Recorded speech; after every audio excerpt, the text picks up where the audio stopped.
So I have South Carolina versus Notre Dame in the Final Four. What do you think so far?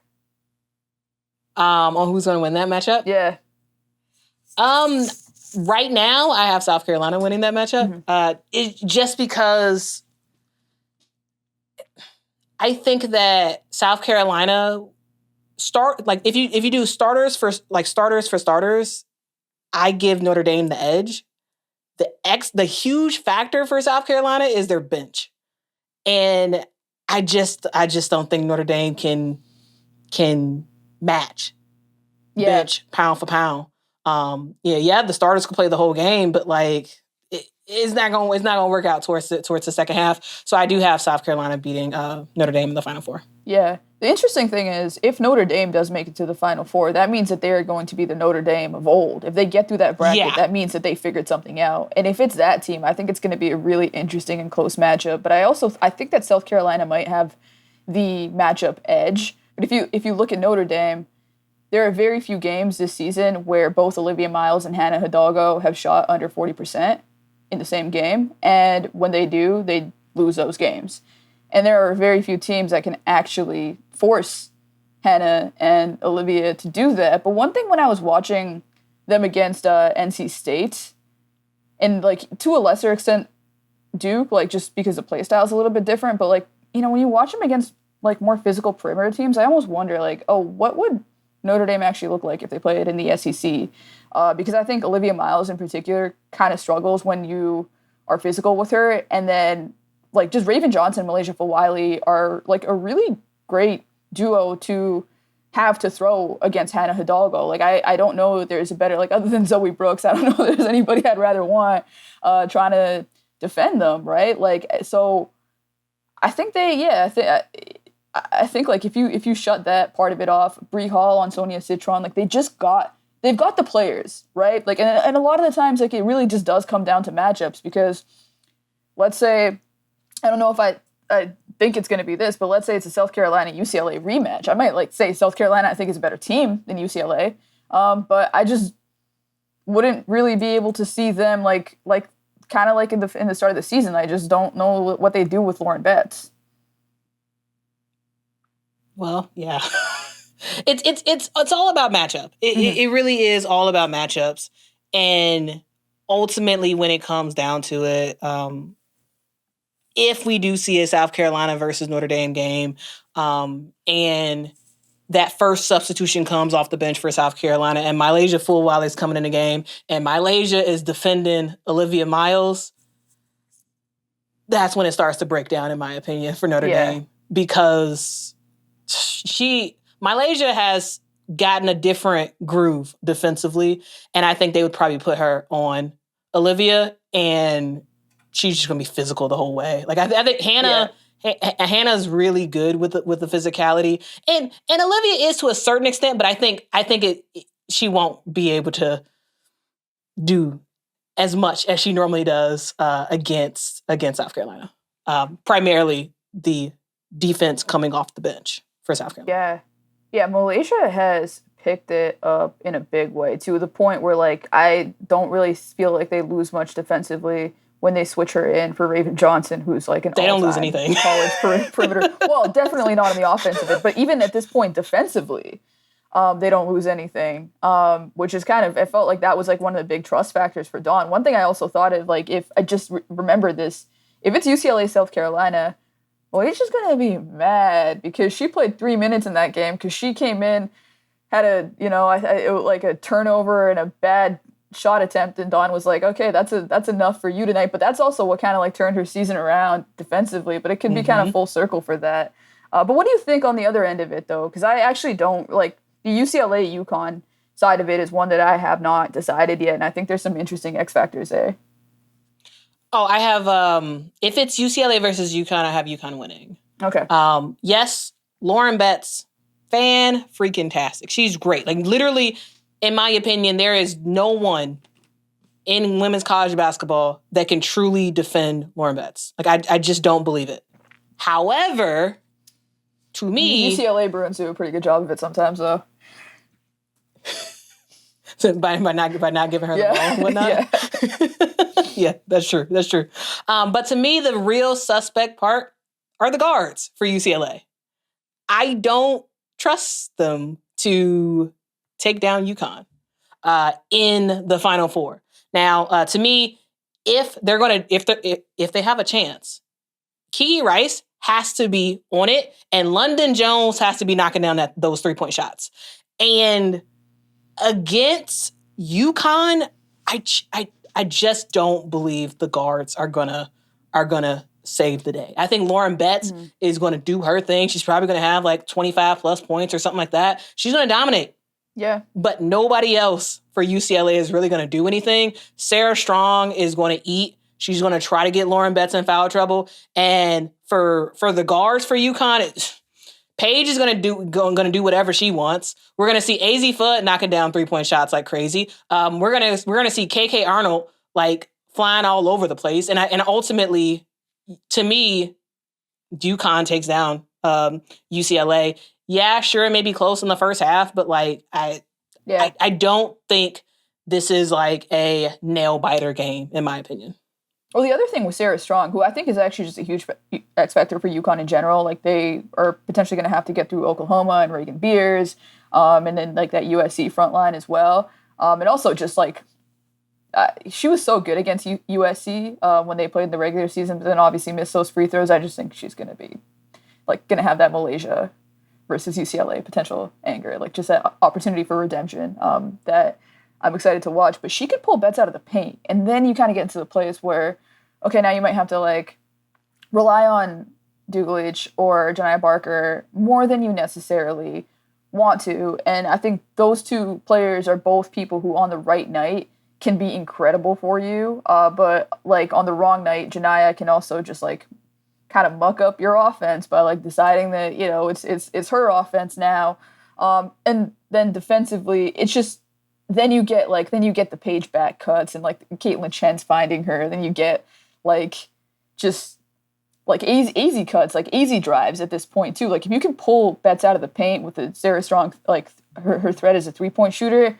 It just makes things so much trickier for UCLA. But I do think, like you don't think that Paige could potentially struggle with, like, the perimeter defense of Jaquez and Kiki especially. Because I will say, as much as I trust Kiki Rice. And I actually trust Gabriella Jaquez. After that is when I start to have, What's that? Both of them on offense? I trust them both to play hard. I trust them both to know the game plan. I trust them both on defense. Kiki, increasingly, I trust a little bit more on offense. Jaquez, I mean, she's an improved 3-point shooter this year, but the part of being an improved 3-point shooter usually is a level of inconsistency. But maybe this is a gut thing. I kind of feel like she's a big game player. Like, I don't know. Yeah. I don't worry about UCLA's effort. And I worry about what happens after they get punched in the face. Yeah. Yeah, sure. You got a game plan. Sure. Absolutely. You got that planned out and you're working through it. But what happens when you get punched in the face? It doesn't work. Yeah.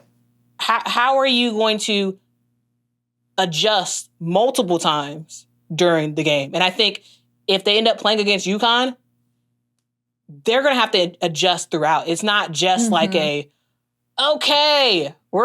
is the game plan, this is the scout, and it's going to work just like, no, you're going to have, because Gino Auriemma, this dude, he knows some basketball, and he's going to know who to put in, what changes to make and whatnot. And the question is, can Corey Close do the same thing for UCLA? Yeah. And will her guards show up? Because she has called out her team before in terms of her being hey, we had the game plan, and Lauren Betts showed up, and the rest of them girls did not show up, right? Like, we've seen that before for this UCLA team, where supposedly they were all prepared, and then we see what happens on the court. And so I trust Lauren Betts 100% on the offensive and defensive end. Yes, defensively, UCLA can get it. They can make some stuff happen. However, offensively, to me, it's suspect. Yeah. Yeah, I feel you. That's kind of where I've landed on them. It's almost like I feel like if we were playing like a video game, like UCLA would be a better team than UConn. But then when you consider like the real life stuff, like the experience, resolve, the edge, the fact that it's Paige's every game she plays from here on out is if she loses is her last game in college, probably, potentially, probably.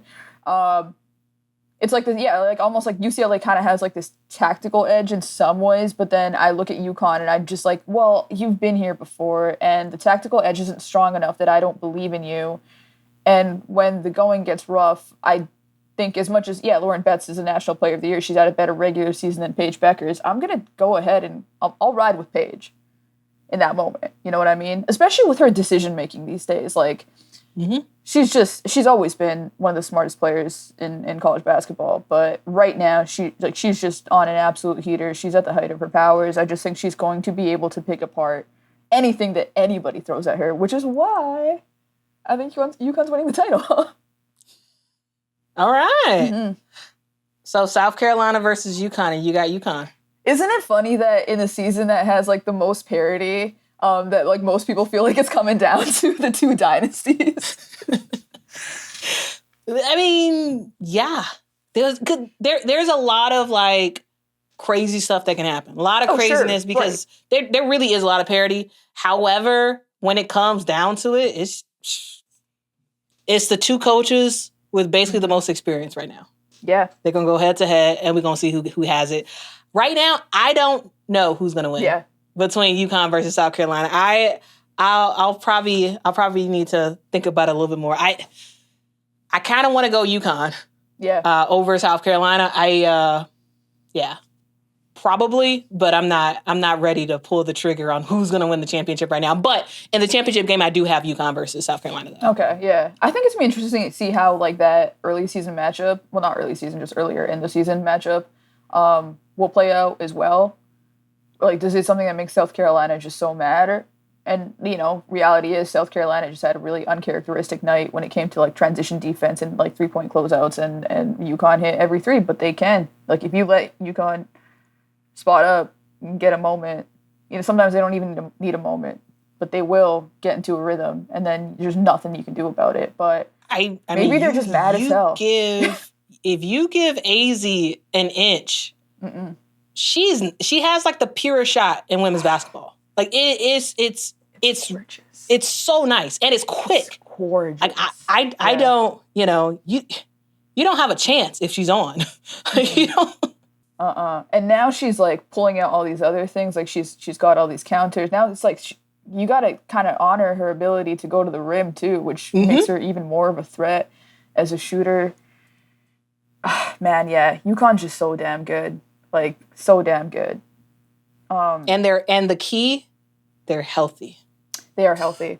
They are healthy. That's the huge key. They are healthy. Yeah. I think, like, at this point, because we don't really know what's happening with Aubrey Griffin yet, like, this sounds, like, so reductive to kind of bring it all down to, like, something as small as that, but because of South Carolina's depth and how evenly matched I think these teams are, like, man, if she's healthy, that just might be, like, what makes me, like, submit the bracket, you know what I mean? But, yeah, that's, either way, like, I'm just super excited to see what shakes out, and also to have like that's like one of the things about like being in media too is like the self-consciousness of like you got to make your takes and then watch as people decide to like play them back to you when you're wildly and painfully wrong. But I hope to be, because that means we get some really, really exciting basketball. Quita, thank you so much for joining us. Before we let you get out of here, is there anything that you want to plug? Like obviously I'll plug a little bit for you and then you can go from there. I was watching your channel today. You were talking about the teams that made their first bids, and I just love that. Like, those are frankly teams that I just don't know a lot about. So it was fun to learn about like what they're all about, and just like you're sort of like you're pulling like all the highlights. It made me pretty hyped. Made me remember like, oh yeah, we're talking about the heavy hitters, but this is kind of part of like the magic of what March is about. March is a very magical place, and there's so many storylines to be told, and I just try to get some storylines that people aren't talking about. Only thing I'd plug is I don't know. Follow me if you want. I have a new morning show that I do every morning where I am talking about whatever I want to talk about when it comes to women's basketball. It could be college basketball. It could be WNBA. It could be Unrivaled. It could be anything. But yeah, if you want WNBA coverage daily, if you want women's college basketball coverage daily, hop on over and rock out. Awesome. Yeah. You guys should definitely go subscribe to that. She's also done, like, I know we have not done enough Unrivaled cover, and I've heard from some fans about that. Quita has done some great coverage on Unrivaled, so if you were hungry for that, she is definitely a great destination for you. All right, thank you, Quita.